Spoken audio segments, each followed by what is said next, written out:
Duru za Wazayuni zasema Hamas inajijenga upya kwa kasi kubwa. Chombo kimoja cha habari cha lugha ya Kiebrania kimezinukuu duru za usalama na kijasusi za Israeli zikidai kuwa kasi ya kujijenga upya harakati ya mapambano ya Kiislamu ya Palestina Hamas kwa siku moja ni sawa na utendaji wa Israeli kwa mwezi mzima. Gazeti la Kizayuni la Yedioth limesema hayo katika ripoti yake maalum na kuongeza kwamba kila siku ya shughuli za Hamas kwa ajili ya ujenzi wake mpya ni kama mwezi mzima wa kazi kwetu. Jambo hilo limeripotiwa na maafisa usalama na ujasusi wa Israeli ambao wamekiri mafanikio inayoendelea kupata Hamas kwenye kipindi hiki cha usitishaji vita. Kwa mujibu wa gazeti hilo la Kizayuni, wakati wiki mbili zimepita tangu Hamas waachilie huru mateka mara ya mwisho, na wakati Israeli inakaribia kukata kabisa msaada wa kibinadamu kuingia ukanda wa Gaza, tunaweza kusema kwamba Israeli nayo imepoteza vilelezo vyote vya nguvu zake za kutoa mashinikizo kwa Hamas. Sehemu nyingine ripoti hiyo imesema kwamba duru za usalama na ujasusi za Israeli zimekana kutathmini mafanikio ya Hamas baada ya kusitishwa mapigano, na mwishowe duru hizo zimesema kwamba kila siku ya kusitisha mapigano ni kama mwezi mzima wa matayarisho kwa Israeli ya kuanzisha tena vita. Kinyume na matarajio, udhibiti wa Hamas kwa mambo yote ya ukanda wa Gaza unaongezeka siku baada ya siku, ambapo Hamas inaahidi kugharamia futari na mahitaji ya mwezi mtukufu wa Ramadhani kwa wakazi wa Gaza. Fedha hizo inazitoa kutoka taasisi mbalimbali kama vile benki ya Gaza. Ni kweli Israeli imefunga vivuko vya kuingia ukanda huo, lakini imeshindwa kushambulia maghala ya chakula ya Gaza. Vile harakati hiyo ya mapambano ya Kiislamu ya Palestina imelaani vikali mashambulizi ya anga ya Marekani na Uingereza dhidi ya maeneo ya makazi ya watu huko Sanaa, mji mkuu wa Yemen. Hamas imetoa taarifa na kulaani vikali mashambulizi ya kihalifu ya anga ya Marekani na Uingereza dhidi ya maeneo ya raia katika mji mkuu wa Yemen. Hamas imesema hujuma hizo za Marekani na Uingereza zimekiuka waziwazi sheria za kimataifa na pia mamlaka ya kujitawala ya nchi ndugu ya Yemen. Hamas imetangaza uungaji mkono wake kamili kwa wananchi na serikali ya Yemen na kupongeza msaada na hatua za Yemen za kuwahami wananchi wa Palestina wa ukanda wa Gaza wakati wa vita na mauaji ya kimbari ya Israeli.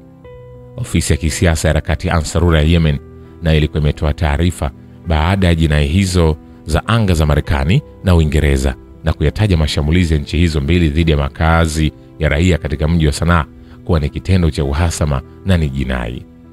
Taarifa ya ofisi ya kisiasa ya Ansarullah imesema kulenga raia na vitongoji vya makazi ya raia ni jinai kamili ya kivita na ishara nyingine ya ugaidi wa Marekani dhidi ya mataifa na nchi pinzani duniani. Jumamosi mapema, Marekani na Uingereza zilifanya mashambulizi makubwa ya kijeshi kwenye mji mkuu wa Yemen, Sanaa, na mikoa ya Saad, Dhamar, Haja na Al-Baida. Kwa akali watu 31, wengi wao wakiwa wanawake na watoto, waliweza kuuawa katika mashambulizi ya anga na majeshi yaliyoagizwa na Rais wa Marekani Donald Trump. Wapiganaji wa Ansarullah wamejibu mapigo kwa kushambulia meli kubwa ya kubeba ndege za kivita ya Marekani ya Harry S. Truman kwa mara ya pili katika muda wa saa 24. Msemaji wa jeshi la Yemen Yahya Saree amesisitiza azma ya harakati hiyo la kuzuia meli zote zinazoelekea au kutoka Israeli kusafiri katika eneo la operation hadi utawala huo utakapoondoa mzingiro kwa watu wa ukanda wa Gaza. Vile baraza kuu la kisiasa la Yemen limelaani shambulio la Marekani dhidi ya nchi hiyo kwa kuunga mkono Israeli na kuapa kuwa taifa hilo la Kiarabu litauadhibu utawala huo wa kihalifu kwa njia ya uchungu. Baraza hilo limetoa tangazo hilo siku ya Jumapili, siku moja baada ya Marekani kufanya mashambulizi makubwa ya kijeshi kwenye mji mkuu wa Yemen, Sanaa, na mikoa ya Saad, Dhamar, Haja na Al-Baida. Baraza hilo limesema kuwa kuwalenga raia kunathibitisha kushindwa kwa Marekani katika makabiliano hayo na kuongeza kuwa uchokozi huo hautawazuia wa Yemen kuunga mkono Gaza na badala yake utazidisha taharuki. Nikinukuu, adhabu ya wavamizi dhidi ya Yemen itatekelezwa kwa weledi na uchungu kwa mapenzi ya Mwenyezi Mungu, limeonya baraza kuu la kisiasa la Yemen. Baraza hilo pia limebainisha kuwa mashambulizi ya anga dhidi ya Yemen yanaashiria kurejea kwa operesheni za kijeshi katika bahari ya Sham na hivyo kuwa tishio kwa safari za kimataifa za baharini katika eneo hilo. Taarifa hiyo imeeleza kuwa Marekani pamoja na utawala wa Kizayuni watashindwa na kurudi nyuma kwa fedheha na udhalili kama walivyofanya wakati wa vita vyao vya mauaji ya kimbari dhidi ya ukanda wa Gaza. Imeongeza kuwa Yemen itasimama kidete na kuendelea kuunga mkono na kuisaidia Palestina na kwamba operesheni za jeshi la majini zitaendelea hadi mzingiro wa Gaza utakapoondolewa na msaada wa kibinadamu kuruhusiwa kuingia. Vile kwa nini Israeli na Marekani zinaonekana zinaeneza chuki dhidi ya Uislamu kwa kutumia vibaya vyombo vya habari?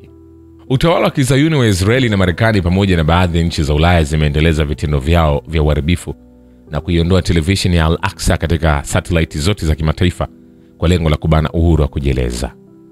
Harakati ya mapambano ya Kiislamu ya Palestina Hamas imelaani uamuzi huo uliochukuliwa na Marekani na Umoja wa Ulaya wa kupiga marufuku matangazo ya televisheni ya Al-Aqsa na kusema hatua hiyo ni jaribio la kuzima sauti za Wapalestina na kuwazuia kuwasiliana na ulimwengu nje. Imesema hatua hii inalenga kukandamiza uhuru wa kujieleza na kunyamazisha majukwaa yanayofichua sura halisi ya ugaidi uliopangwa wa Wazayuni. Taarifa ya Hamas imesisitiza kuwa hatua ya Marekani dhidi ya televisheni ya Al-Aqsa ni uamuzi ulio kinyume na sheria dhidi ya vyombo huru vya habari vya Palestina vinavyofichua kwa jamii ya kimataifa mateso ya Palestina na jinai za Wazayuni. Hamas pia imevitaka vyombo vya habari na mashirika ya habari ya kimataifa kulaani uamuzi huo na kutonyamaza kimya mbele ya hujuma za utawala wa Kizayuni dhidi ya sheria za kimataifa na kanuni za kibinadamu. Television ya satellite ya Al-Aqsa pia imetoa taarifa na kutangaza kuwa kufuatia uamuzi wa pamoja wa Marekani na nchi za Ulaya, matangazo ya televisheni hiyo yamesitishwa katika satellite zote za kimataifa. Kwa mujibu wa taarifa hiyo, kampuni yoyote ya satellite itakayoendelea kurusha hewani matangazo ya televisheni ya Al-Aqsa itakabiliwa na vikwazo vizito vya kifedha. Pia mashtaka ya kuunga mkono ugaidi yatafunguliwa dhidi ya wasimamizi wa satellite zinazoiweka televisheni hiyo kwenye orodha zao za matangazo. Al-Aqsa imelaani uamuzi huo na kutaja kuwa ni sehemu ya juhudi zilizoratibiwa za kukandamiza vyombo vya habari vya Palestina. Idara ya televisheni hiyo imesisitiza kuwa hatua hizo zinachukuliwa sambamba na mashambulizi ya utawala wa Kizayuni wa Israeli dhidi ya sauti ya Palestina. Shukrani kwa Baba Ukivita ni Historia ya Dunia. Mimi ni Richard Shio, The Rich Voice. Ni follow Instagram na TikTok kama Rich Voice Official. Asante.